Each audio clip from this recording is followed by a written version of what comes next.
Ya, selamat siang teman-teman semua dari IPC dan dari rekan-rekan domain expert. Jadi kita akan memulai konferensi kita. Sebentar. Nah,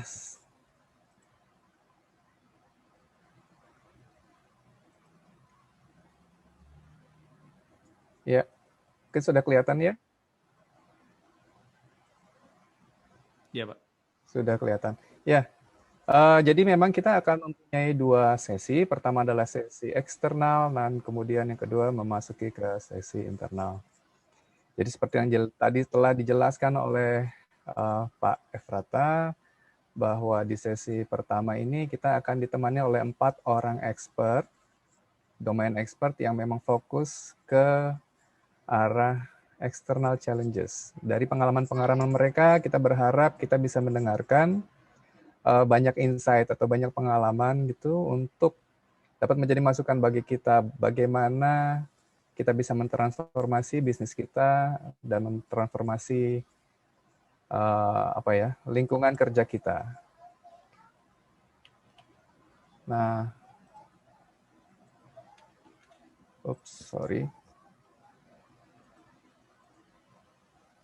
Jadi, sekedar perkenalan terlebih dahulu, saya Krisnov. Jadi sebelumnya saya memegang juga di bisnis proses strategi di sebuah perusahaan properti dan sebelumnya lebih banyak bekerja di bidang bisnis proses maupun strategi manajemen yang memang fokus ke arah menentukan strategi perusahaan seperti yang dibilang oleh Pak Efrata tadi, berhubungan dengan SWOT, melihat bagaimana sebuah perusahaan itu akan digerakkan gitu ya untuk menangani atau berusaha untuk memahami dan menangani masa depan. Nah, ini akan kita coba sampaikan juga ke teman-teman peserta hari ini. Dan hari ini kita akan ditemani dengan 4 orang expert yang sudah sangat fasih ya di bidangnya masing-masing. Pertama dari procurement. Di sini ada Pak Atas Yuda. Nggak cuma sekedar procurement di bidang uh, pembelian barang ya, tetapi dia juga sangat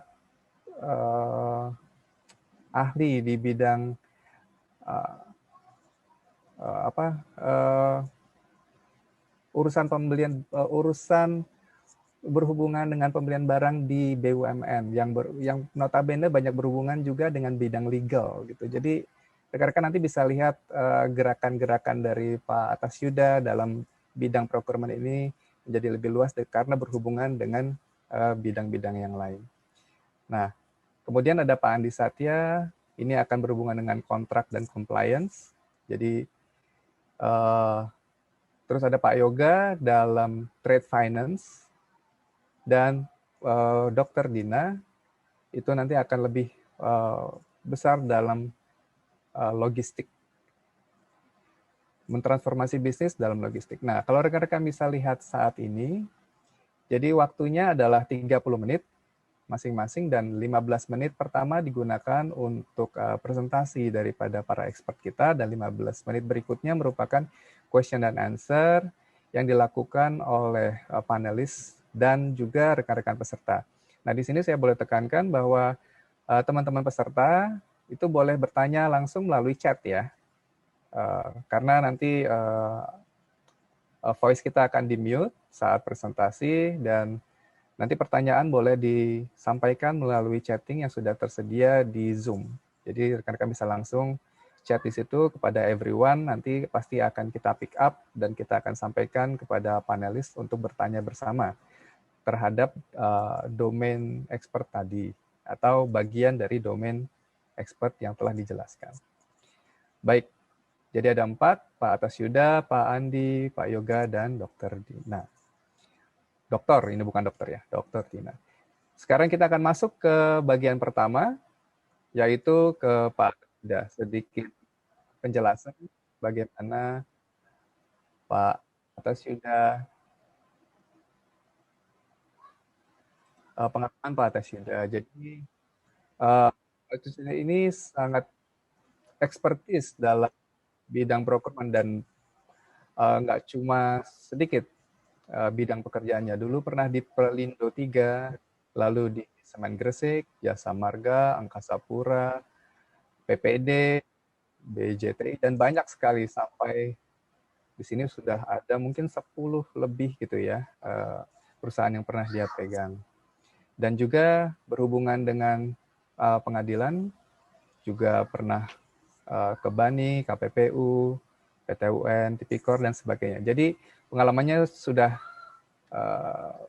meluas dari sekedar procurement sampai ke urusan legal di belakang procurement tersebut.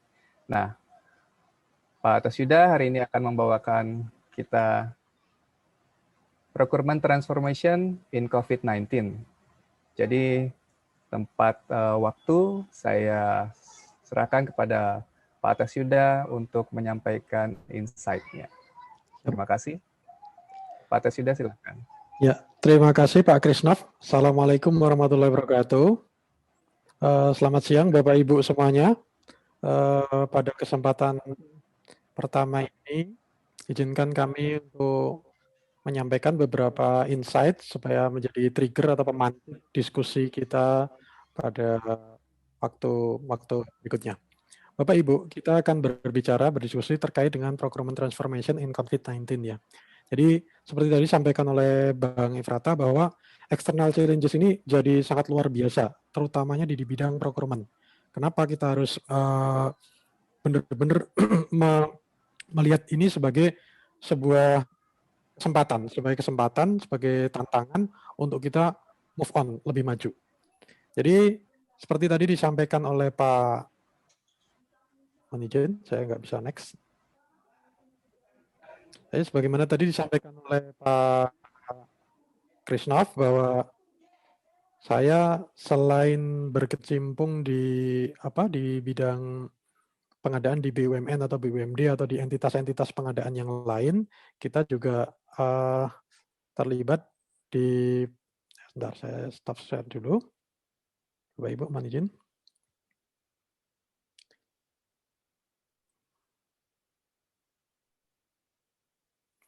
Ya, mohon izin.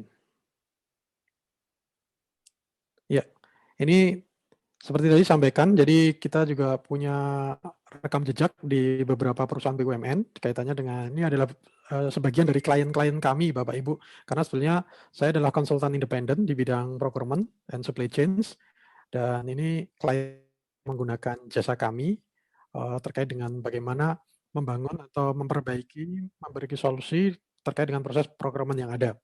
Kemudian selain kita bergerak sebagai konsultan, kebetulan kita juga dipercaya untuk bisa memberikan penjelasan atau keterangan terkait dengan proses-proses di procurement di beberapa proses persidangan, baik itu di BANI, KPPU, di beberapa peradilan, dan justru dengan terutama kalau di Indonesia ini karena begitu lagi boomingnya isu terkait dengan Tipikor, maka kami bisa keliling dari Aceh sampai Papua untuk menjelaskan bagaimana sih sebetulnya procurement ini, baik procurement di organisasi pemerintah maupun di non-organisasi pemerintah. Jadi ini sedikit gambaran tentang aktivitas kami.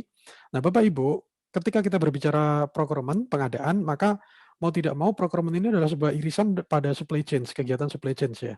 Jadi ketika kita menggunakan data yang lampau saja, ini ada riset di Marsh and McLellan itu bahwa ada beberapa resiko terkait dengan supply chain yang itu akan sering kali terjadi dalam proses pengadaan kita. Yang pertama dan utama itu adalah pricing risk. Pricing risk, kemudian yang berikutnya ada risk and delay with our suppliers. Jadi kita akan mengalami risiko dan keterlambatan dengan vendor-vendor kita. Kemudian juga ada risiko dari lingkungan kita sendiri yang tadi sampaikan, misalnya dari pabrik kita, kemudian dari toko kita, dari gudang-gudang kita. Kemudian ada risiko kaitannya dengan logistic delays and disruption. Kemudian kaitannya dengan customer, dan yang berikutnya reputasi. Nah, ini riset terkait dengan risiko di masa lampau sebelum pandemi. Dan isunya sekarang dengan adanya pandemi COVID-19 ini, semua risiko-risiko ini menjadi double atau bahkan triple. Atau bahkan menjadi inevitable. Kenapa? Karena memang ada beberapa sektor-sektor bisnis yang benar-benar harus harus mengalami suspended atau dihentikan ya karena memang benar-benar tidak bisa bergerak. Contohnya misalnya ketika kita berbicara di bisnis perhotelan atau di bisnis wisata. Di bisnis wisata perhotelan itu kaitannya dengan pandemi kemarin di tahun 2020 ini benar-benar suspended. Kalaupun mereka bisa bergerak itu pun hanya karena stimulus-stimulus atau kegiatan-kegiatan di lingkungan birokrasi yang dipush untuk bisa menjaga supaya mereka tidak bangkrut gitu ya. Jadi dengan adanya COVID-19 ini, semua faktor resiko yang muncul di supply chain ini menjadi 2 kali lipat, 3 kali lipat, atau bahkan berkali-kali lipat yang kita sendiri bahkan tidak tahu sampai seberapa. Nah, ini kondisi real yang kita hadapi. Resiko-resiko ini muncul dengan bertubi-tubi dan luar biasa sekali. Berikutnya, mohon izin, saya nggak bisa geser ya. Ini ada redundant, sorry Pak.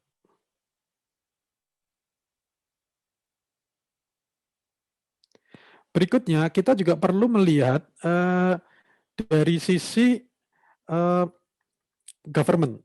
Kenapa kita harus melihat dari sisi government? Karena berdasarkan data terakhir, spending di government terkait dengan procurement itu bisa mencapai 30-40%. Itu di luar sektor infrastruktur ya. Jadi di luar sektor infrastruktur aja, government itu belanjanya 30-40%. Yang perlu kita pahami adalah berdasarkan data OECD, bahwa birokrasi sektor pemerintah ini akhirnya juga melakukan beberapa pendekatan-pendekatan yang berbeda dalam rangka menghadapi pandemi ini. Pada fase-fase awal, fase pertama, ketika krisisnya lebih dominan, konsekuensinya mungkin masih di bawah dari resiko krisis yang terjadi pada masa itu benar-benar kita hanya menjaga bagaimana supaya barang jasa yang ada di sektor publik itu tetap berjalan. Yang menjadi fokus pada masa itu adalah kegiatan emergency dan immediate response-nya. Itu di fase pertama, react. Kemudian di semester kedua 2020 itu terjadi reassess. Artinya krisisnya masih terjadi, tetapi sudah mulai bisa kita identifikasi, sudah mulai bisa di-treatment.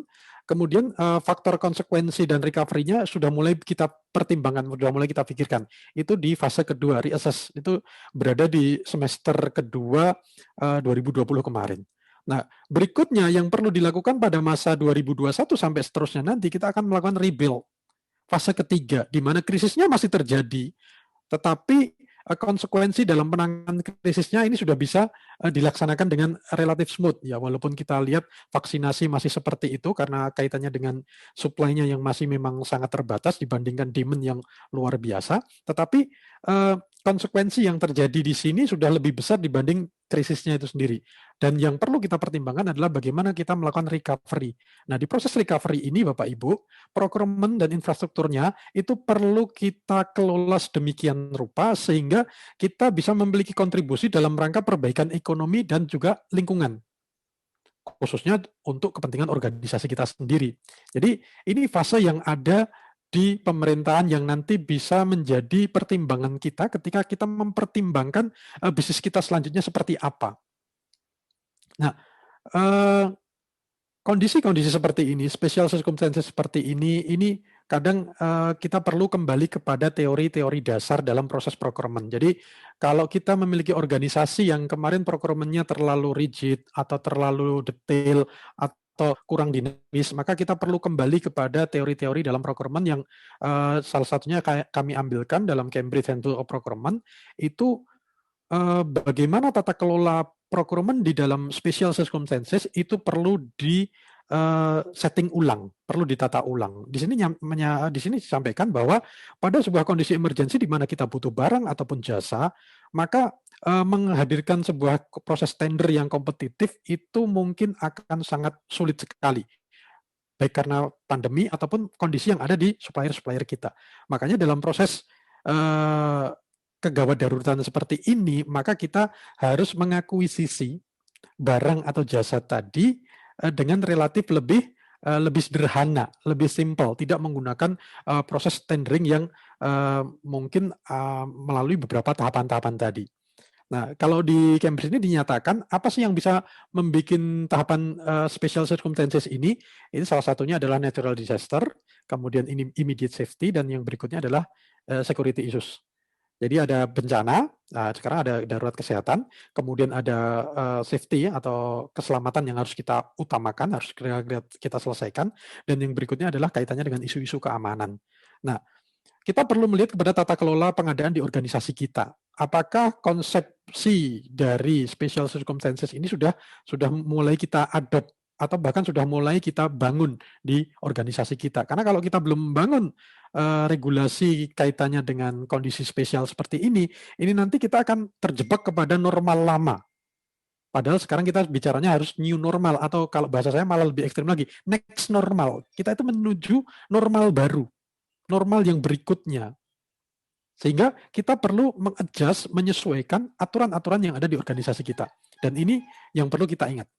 Berikutnya Bapak Ibu, yang perlu kita kuatkan juga dalam membangun procurement di organisasi kita harus mengingat teori value creation modelnya. Jadi ketika kita bicara value for money, itu ada beberapa faktor yang perlu kita pertimbangkan. Pertama kualitas, kemudian service level, kemudian time of deliverable, dan cost. Sengaja cost ini kita berikan warna merah karena seperti yang tadi disampaikan di awal bahwa pricing risk itu akan menjadi resiko yang sangat besar. Dan dengan pandemi ini dia akan menjadi 2 kali atau 3 kali atau beberapa kali yang kita tidak bisa memprediksi sama sekali.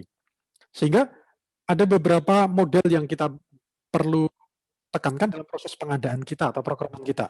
Model yang pertama adalah ketika kita fokus kepada kualitas, berarti value for money akan tertarik kepada kualitas.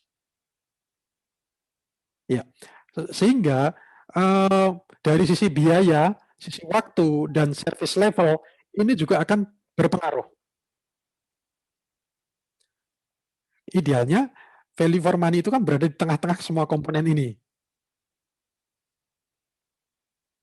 Tetapi manakala kita ingin mempertahankan kualitas barang jasa yang kita akan gunakan atau yang akan kita jual itu sama di masa sebelum pandemi, maka faktor service level, cost, dan time ini harus menyesuaikan ke arah sana. Nah, paling sederhananya, cost-nya jadi akan sangat mahal.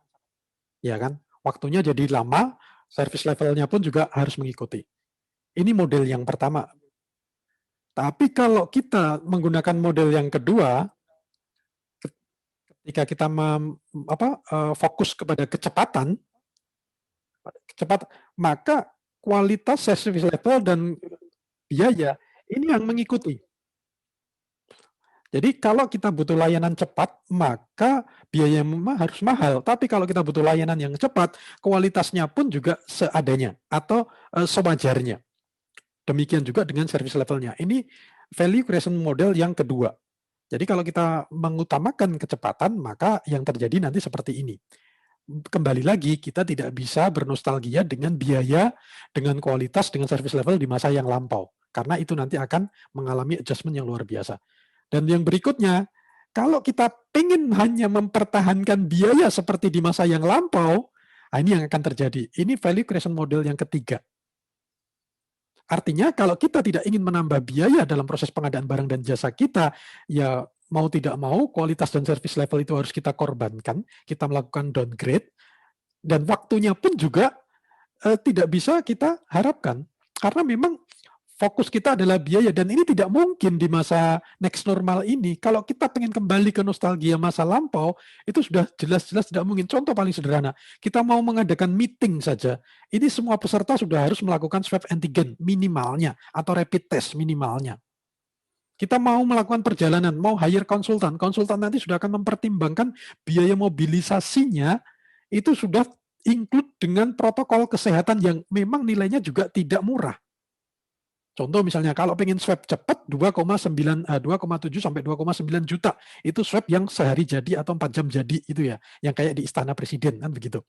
Tapi kalau kita pengen swab yang biasa-biasa saja, jadinya baru besok pagi. Itu nilainya juga biayanya juga berbeda, 1, sekian juta, atau bahkan di beberapa tempat yang reguler itu yang biasa itu 800-900 ribu. Tetapi jadinya nanti 3 atau 4 hari. Nah ini bagaimana kita melihat value for money ini, parameter procurement ini akhirnya menyesuaikan dengan komponen-komponen pembentuknya. Ini yang harus kita pertimbangkan dalam proses procurement kita. Berikutnya, ada beberapa pendekatan yang mungkin perlu kita lakukan dalam rangka memitigasi resiko itu semua. Artinya, yang pertama adalah, ini penjelasan dari Rosalind Young, analisis semua syarat pengadaan yang ada di kita. Artinya semua komponen protokol kesehatan ini sudah akan mempengaruhi proses bisnis yang ada di organisasi kita. Sehingga syarat pengadaan yang paling utama yang harus kita masukkan misalnya adalah protokol kesehatan. Kalau kita akan melakukan kegiatan di lokasi, on-site. Tapi kalau sekedar work from home, tidak ada masalah kan gitu. Itu yang pertama. Yang kedua, karena syarat pengadaannya, syarat procurement-nya, requirement-nya itu berubah, berarti roadmap tata kelola internalnya pun juga harus kita ubah sedemikian rupa. Tadi saya contohkan pendekatan konsep di Cambridge tadi, itu harus sudah mulai masuk di dalam aturan procurement organisasi kita. Karena roadmap-nya berubah, berarti template pengadaannya juga idealnya harus kita lakukan review. Tapi yang paling utama, selain 1, 2, dan 3 ini, kita memastikan etika pengadaan tetap harus kita jalankan. Ini ya Bapak Ibu. Nah, kami menawarkan konsep agile procurement Bapak Ibu, a way of purchasing service based on the outcome required than the product specification. Jadi dalam proses agile procurement ini kita fokus kepada outcome, tidak semata-mata kepada output. Konsep ini sebetulnya bukan konsep yang baru di bidang pertahanan atau di bidang IT. Ini sebenarnya konsep yang sudah diimplementasikan sejak dekade 90-an, tetapi ini mungkin perlu kita endorse, kita masukkan ke dalam transformasi pengadaan yang ada di organisasi kita. Kenapa kita pakai agile procurement? Ya karena kita fokusnya kepada outcome-nya, tidak hanya sekedar kepada output-nya, tidak sekedar kepada spesifikasinya. Karena dengan agile procurement ini kita akan melakukan semuanya lebih simpel, kemudian proses pengadaannya lebih cepat, kemudian kita melakukan reformasi di proses pengadaannya, dan yang paling utama sebetulnya penggunaan agile procurement ini dikaitkan dengan pendekatan dalam project management. Ini yang perlu kita perlu pahami, ini keunggulan atau manfaatnya dari agile procurement ini. Jadi kita mereformasi sedemikian rupa proses pengadaan di kita, supaya pengadaan di kita itu bisa menjawab tantangan pandemi saat ini. Nah, apa sih perbedaannya dengan procurement yang biasa, traditional procurement dan agile procurement ini? Kalau procurement yang biasa, biasanya kan kita gather 100% the requirement upfront. Nah, kita mendefinisikan semuanya itu di awal. Kalau di agile tidak, kita tidak mendefinisikan semuanya di awal, tapi kita hanya mengenali kompleksitas dari tugas-tugas yang ada tadi. Tadi kita bicarakan outcome, kita bicaranya outcome. Misalnya, yang penting saya sampai ke Jakartanya naik apa? Ya itu nanti bisa didiskusikan lebih lanjut, tapi bagaimana servis ke Jakarta ini dari lokasi saya itu yang menjadi outcome kita, yang menjadi tujuan akhir dari proses pengadaan kita. Ini yang harus selalu kita pertimbangkan. Jadi kita tidak mendefinisikan di awal. Kalau dulu kan kita bisa mendefinisikan di awal, misalnya nanti ke Jakarta naik pesawat jam sekian, maskapainya ini, anunya begini, kan begitu. Ini perbedaan gitu. Kemudian berikutnya di konsep traditional procurement ini kita melakukan statement of work-nya terhadap requirement tadi. Kalau di agile itu berbeda, kita hanya mengidentifikasi komponen-komponen yang dibutuhkan untuk mencapai tujuan. Jadi kita identifikasi komponennya apa saja. Berikutnya, kalau di tradisional kita hanya memberikan kontrak kepada single prime kontraktor. Nah, kalau di agile ini bisa di break up menjadi beberapa bagian yang terpisah. Dan yang berikutnya, yang terakhir, traditional procurement itu set long initial period of performance. Jadi kita mengukurnya dalam jangka relatif lama. Nah, kalau di agile ini kita mengukurnya berdasarkan modular kontraknya terhadap pengadaan barang dan jasanya tadi. Jadi memang ini sebuah konsep yang benar-benar berbeda. Makanya kalau di IT itu kan biasanya kan jelas kan, ini kita selesai mengerjakan misalnya tahapan persiapan, tahapan inisiasi, tahapan commissioning. Nah, itu kita mengukurnya berdasarkan tahapan-tahapan tadi. Nah, yang perlu kita perhatikan di 2021 ini Bapak Ibu dan seterusnya, untuk kita bisa berubah, maka ini penting PR menjadi teman-teman yang ada di procurement, di pengadaan, bahwa procurement take the driver seat. Bukan belonging ya, bukan memiliki, tetapi paling tidak teman-teman yang ada di pengadaan ini sudah mulai mendefinisikan ulang proses pengadaan barang dan jasa di organisasinya masing-masing. Harus berikan gambaran-gambaran kondisi saat ini, sebagaimana tadi di awal sampaikan. Jadi kita harus mengelit, apa istilahnya, tampil di depan untuk menjelaskan itu. Berikutnya adalah kita bikin robust supply chain. Artinya pengadaan itu harus lebih powerful lagi, lebih dinamik lagi. Dan berikutnya ya ini isu sekarang ya, digital transformation ya. Jadi kalau kemarin itu masih serba manual atau semi manual, ke depan itu kita benar-benar harus mengoptimalkan fungsi transformasi digital yang saat ini ada. Dan berikutnya tantangan yang perlu dilakukan di 2021 adalah bagaimana kita membuat diversity supplier atau supplier diversity. Jadi kita mencoba untuk membuat sourcing kepada beberapa pihak yang dimungkinkan. Jadi tidak hanya tergantung kepada satu atau pihak tertentu saja. Walaupun memang ini akan menjadi PR yang akan sangat sulit. Dan selanjutnya, ketika kita ingin berubah, yang perlu diingat, jaga hubungan baik dengan partner atau vendor yang saat ini ada. Jadi isu sekarang itu adalah supplier relationship management, Bapak Ibu. Jadi jangan sampai vendor yang saat ini masih comply, masih perform dengan kita, itu kita tinggal atau kita cuekin. Kita harus membina hubungan yang lebih baik lagi. Supaya apa? Supaya proses bisnis kita tidak terhambat dengan adanya delay atau keterlambatan yang ada di sisi vendor kita. Dan berikutnya, yang perlu dibangun oleh teman-teman yang ada di praktisi pengadaan adalah a broader skill set. Jadi kita perlu menambah lagi keilmuan atau keahlian yang kita miliki. Jadi kita nggak boleh lagi hanya menggunakan konsep-konsep yang ada di masa lampau, tool-tool yang ada di masa lampau. Mungkinkah ke depan kita belanja pakai Bitcoin, Pak? Bisa saja. Kalau memang itu nanti disepakati dengan vendor atau supplier kita, gitu kan? Jadi ini benar-benar menuntut kemampuan atau keahlian yang lebih lagi. Dan yang berikutnya, ini harus mulai didudukan dalam proses mitigasi risiko dan menjalankan operasi atau proses bisnis dengan smooth. Jadi risk mitigation and smooth operation. Jadi pengadaan ini sudah masuk ke dalam risiko mitigasi yang lebih dalam dan lebih luas lagi. Kenapa? Karena kalau kita gagal melakukan proses pengadaan, maka ibaratnya kita manufaktur, kita kekurangan supplier, kita kekurangan raw material, ya kita nggak akan bisa berproduksi. Kita nggak akan bisa berproduksi, secara otomatis kita tidak akan bisa menjual, dan seterusnya, dan seterusnya. Dan yang paling penting, ini kaitannya dengan sumber daya manusia, procurement team will retrain and retool. Jadi dilatih ulang dan diberikan istilahnya amunisi yang baru lagi. Ini yang perlu dibangun di kalangan pengadaan. Tapi ingat Bapak Ibu, dalam rangka procurement transformation ini terakhir ada beberapa hambatan-hambatan yang ada kaitannya dengan pandemi ini. Yang pertama hambatannya adalah resistensi. Di kita itu masih banyak stakeholder yang mereka pengen kembali nostalgia ke masa lampau. Yuklah kita kembali ke era sebelum pandemi. Masih ada yang pengen nostalgia seperti itu. Ini resistensi ini nanti akan berbahaya untuk transformasi di pengadaan kita. Yang berikutnya, selain resistensi, ini biasanya juga yang mengakibatkan resistensi itu adalah deficiency of critical skill. Jadi teman-teman yang ada di procurement ini, dia nggak mau move on, nggak mau move up, gitu loh. Jadi akhirnya imbasnya resisten tadi. Kemudian berikutnya ada juga over commitment of initiative. Jadi kita terlalu saklek dalam membuat komitmen-komitmen atau membuat sebuah tata kelola yang ada. Pokoknya ini harus begini. Padahal itu dulu ketika sebelum pandemi. Setelah pandemi ini 2021 dan seterusnya bagaimana? Ya kita harus ubah total itu. Tidak bisa lagi kita saklek menggunakan kesepakatan-kesepakatan yang masa lampau. Perlu kita tata ulang. Yang berikutnya, semakin besar organisasi, maka kompleksitasnya juga semakin besar. Karena dengan organizational complexity ini atau operational complexity ini, maka untuk mengubah proses transformasi sedemikian besar, itu juga kita butuh resource yang lebih besar lagi, Bapak Ibu ya. Karena ini kaitannya dengan yang kedua, inadequate use of funding and resources. Jadi kalau yang mau kita transform itu sedemikian besarnya, misalnya ternyata perusahaan kita, organisasi kita itu ada di seluruh provinsi, seluruh kabupaten kota di Indonesia, atau bahkan di luar negeri. Berarti kan kita harus mentransfer sedemikian rupa banyaknya stakeholder yang harus kita kelola.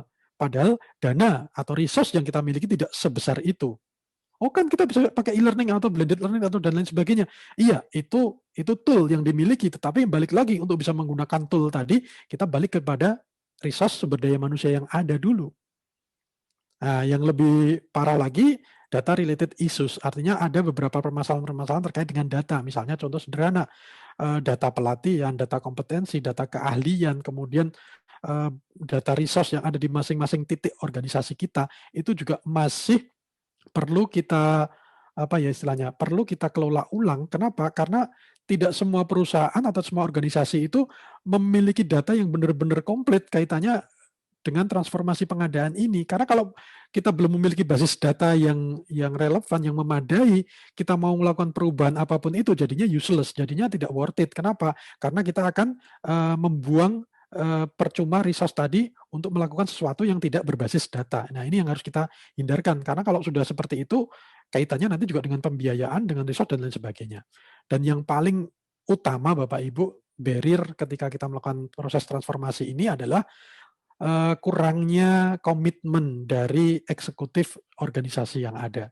Ini jadi menurut saya jadi isu utama Bapak Ibu ya. Ketika mungkin teman-teman di tataran pelaksana, di tataran supervisi, di tataran manajerial itu sudah siap, ternyata di level eksekutifnya, di level elitnya, ini mereka belum memiliki kesamaan pola pikir dan pola tindak, maka yang terjadi kita akan mentransform pengadaan ini jadi percuma Bapak Ibu, jadi useless Bapak Ibu. Jadi ini beberapa gambaran kaitannya dengan transformasi di bidang pengadaan atau procurement yang kita hadapi saat ini dalam rangka pandemi ini dan seterusnya di masa yang akan datang. Demikian yang bisa kami sampaikan Bapak Ibu sebagai insight diskusi kita pada siang hari ini. Waktu saya kembalikan kepada Pak Krisnaf. Terima kasih. Oke, terima kasih Pak Ataswida. Kalau bisa rekan-rekan kasih jempol gitu buat Pak Ataswida atas informasinya. Ya.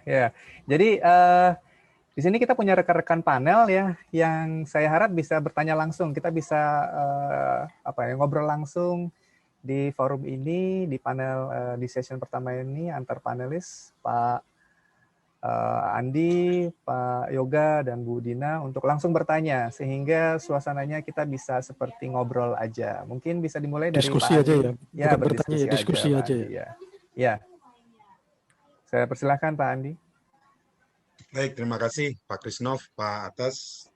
Selamat sore rekan-rekan semuanya. Jadi seperti yang saya tulis di chat ya Pak Atas Yuda ya. Jadi terkait tadi ya perubahan-perubahan yang terjadi dalam pengadaan begitu ya. Terus juga spend government budget untuk ya penanganan COVID dan lain-lain itu kan luar biasa besar. Nah, mungkin dari sisi perundangannya ya mungkin bisa kasih insight gitu Pak. Apakah nantinya ada perubahan tentang misalnya secara fundamental di perubahan peraturan pengadaan barang dan jasa untuk memfasilitasi itu semua. Jadi pelaku-pelaku juga nggak takut gitu ya. Jadi ya mohon maaf ini mungkin lebih sedikit ke governmental ya. Kalau yang ke sifat private mungkin mereka punya internal policy sendiri. Tapi untuk yang government itu bagaimana? Jangan sampai nanti mereka mau mengadakan pengadaan tapi takut karena tidak ada payung hukumnya atau dasar peraturannya belum dirubah. Itu aja Pak, mungkin Pak. Terima kasih Pak. Ya.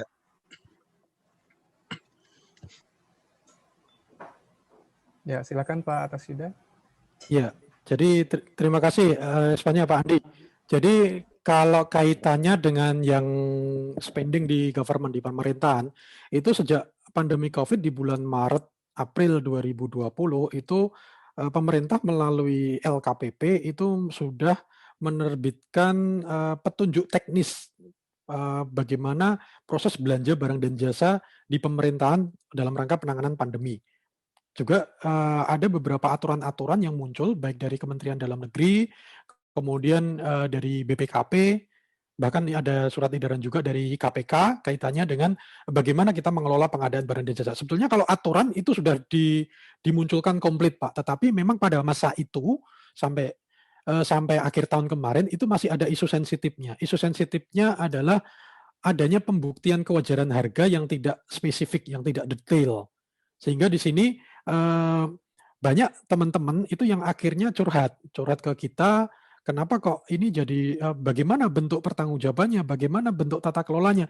Ini yang memang isunya belum muncul di regulasi-regulasi yang kemarin dimunculkan, Pak. Kalau di peraturannya saya rasa sih cukup ya Pak ya, apalagi sekarang baru saja dalam rangka merespon kepada Undang-Undang Cipta Kerja, itu juga regulasi pengadaan yang ada di pemerintah itu dibuat lebih fleksibel lagi, Pak. Sekarang dimunculkan kontrak turnkey, kemudian cost plus fee, itu juga udah dimunculkan kontrak cost plus fee, kemudian bahkan ada semacam inisiasi untuk UMKM itu sampai dengan plafonnya sudah mulai muncul pelonggaran-pelonggaran, Pak. Sudah mulai muncul pelonggaran-pelonggaran, kaitannya apa? Supaya proses recovery ekonomi ini bisa lebih cepat, karena pada prinsipnya ketika belanja di pemerintahan itu semakin cepat, maka pergerakan yang terjadi di masyarakat kan diharapkan ada efek dominonya, kan ada semacam perbaikan juga. Nah, ini yang diharapkan seperti begini, Pak. Tantangannya adalah di Republik ini seperti yang baru saja semalam kita dengar, bahkan Gubernur Sulawesi Selatan pun juga kena OTT gitu ya, Pak ya. Itu isunya memang kaitannya saya kaitkan dengan isu etika tadi, Pak. Dan isu etika di-concern di mana-mana, Pak. Jadi isu etika ini sampai detik ini belum bisa kita selesaikan, bahkan ketika kita menggunakan pengadaan yang berbasis elektronik. Karena etika itu bahkan bisa melampaui pengadaan elektronik yang sudah kita lakukan, gitu, Pak. Karena pelanggaran etika ini seringnya terjadi di luar aplikasi atau di luar sistem yang kita buat tadi, Pak. Jadi ternyata sehebat apapun kita mendesain sistem, mereka yang menjadi oknum itu masih bisa melihat celah-celah di sana, Pak. Ya, memang kalau menurut saya begini, Pak. Isu yang harus dimunculkan saat ini adalah kita melihat bahwa reward untuk pengelola pengadaan itu masih sangat minim, Pak. Sehingga masih dimungkinkan sekali teman-teman pengelola pengadaan yang mengelola dana yang sedemikian besar itu tergoda, termasuk oknum-oknum dari kepala daerah tadi, Pak. Mungkin ke depan kalau kita bisa membuat insentif sama seperti di pajak, Pak, di sistem perpajakan, di mana ketika kita bisa melakukan pungutan pajak sekian persen, maka kita dapat upah pungut sekian persen. Nah, kalau ada reward seperti itu, kemungkinan, Pak, bisa menekan, Pak. Ini kaitannya dengan isu etika tadi ya, Pak ya. Karena di government sekarang kalau Bapak Ibu lihat, itu memang kalau saya pribadi melihat itu cukup memprihatinkan. Orang yang mengelola dana miliaran, puluhan miliar, bahkan triliunan, itu hanya mendapatkan reward yang, mohon maaf, Pak, 0,0 sekian persen. Itu pun juga, mohon maaf, masih dipotong pajak dan lain sebagainya. Jadi memang ini perlu kerja keras kita bersama untuk memperbaiki etika pengadaan ini, Pak. Kalau di non pemerintah, contohnya di BUMN, BUMD, itu kita atau di Badan Layanan Umum kita bisa menginisiasi memunculkan reward-reward yang itu bisa minimal untuk memagari teman-teman. Tapi kalau di government ini memang isu etika ini kadang masih sering diterjang dengan alasan klasik, Pak. Kita tidak mendapatkan reward yang memadai. Itu yang bisa kita sampaikan. Mungkin demikian, Pak Krisnov. Baik, terima kasih, Pak. Ya, Pak Yoga juga bertanya itu tadi, Pak. Silakan, Pak Yoga. Ya, terima kasih, Pak Krisnov. Sepertinya pertanyaan saya sudah dijawab oleh ya, Pak Akas barusan. Langsung saja tadi. Iya, sudah dijawab karena terkait etika pengadaan. Karena kan membahas masalah etika ini selalu menarik. Ya, iya, benar, Pak. Ya, kalau gitu saya ada sedikit tertarik nih, Pak, tadi tentang agile procurement ya, Pak. Itu kan sepertinya mengambil dari IT project management gitu, Pak. Betul, mungkin kalau dijelaskan di sini pasti akan panjang, tapi di mana kita bisa belajar, Pak, tentang itu, tentang agile procurement yang diambil dari agile project management itu, Pak. Ya, makasih Pak Krisnov. Jadi saya melihat penerapan agile procurement ini kemarin ketika kita menjadi konsultan di Kementerian Keuangan, Pak. Jadi salah satu kementerian terbaik di Republik ini kan memang Kementerian Keuangan ya, Pak ya. Mereka penuh anak muda, dinamis, juga expertise dan skill-nya juga luar biasa. Jadi kita melihat bagaimana mereka membangun e-gov di Kementerian Keuangan, itu mereka sudah menggunakan pendekatan agile procurement ini, Pak. Jadi mereka membuat absensi, mereka membuat form untuk izin, form cuti, kemudian form kinerja. Itu semuanya dibangun dalam sebuah platform besar e-gov, Pak, e-government, Pak. Dan bagaimana mereka membangun e-gov ini, Pak, itu benar-benar modular. Kemudian mereka juga hanya fokus kepada output-nya, Pak. Jadi tidak fokus pada, oh nanti speknya Windows sekian. Enggak ada seperti itu Pak. Speknya itu bergerak terus, tapi yang menjadi pegangan di teman-teman Kemenkeu pada waktu itu tahapannya. Ini tahapannya apa nih? Kita selesai modul ini, kita selesai modul ini. Dan itu dinamis Pak. Jadi tahun 2016 ketika kita mendampingi teman-teman di Kemenkeu ini, kita melihat bahwa anak-anak teman-teman ini sudah menerapkan agile procurement ini. Jadi proses pengadaannya sudah diset sedemikian rupa, mereka hanya fokus kepada outcome-nya. Apa yang menjadi tujuan dari proses pengadaan saya? Kalau sekedar pengadaan yang konvensionalnya itu sudah mulai digeser, Pak. Makanya begitu terjadi pandemi seperti ini, kalau Bapak Ibu lihat di Kementerian Keuangan kan mereka sangat mudah sekali untuk melakukan switching, Pak. Jadi work from home itu kan yang sangat dinamis. Kalau Bapak Ibu apalagi ke gedung kembar Kementerian Keuangan, itu kan benar-benar di awal pandemi kemarin gedungnya benar-benar kayak gedung kosong. Tapi kan negara tidak tutup, Pak. Negara bisa dijalankan. Nah ini yang kita melihat konsep agile procurement ini sudah diimplementasikan oleh teman-teman di Kementerian Keuangan pada sejak itu mungkin dulu ada tenaga ahli IT-nya namanya Pak Bobi sama Pak Susi, itu memang benar-benar luar biasa Pak dalam mengawal e-gov di Kementerian Keuangan ini Pak. Demikian Pak Krisno. Oh, baik-baik. Jadi sebenarnya si Agile ini pun memang tercakup dalam proses digitalisasi ya Pak ya, dari procurement itu sendiri. Betul. Oke, jadi memang digitalisasi menjadi sebuah kata kunci gitu Pak ya dalam transformasi bisnis kita sekarang ini. Ya oke, kalau gitu terima kasih Pak Atasyuda. Sekali lagi jempolnya rekan-rekan buat Pak Atasyuda.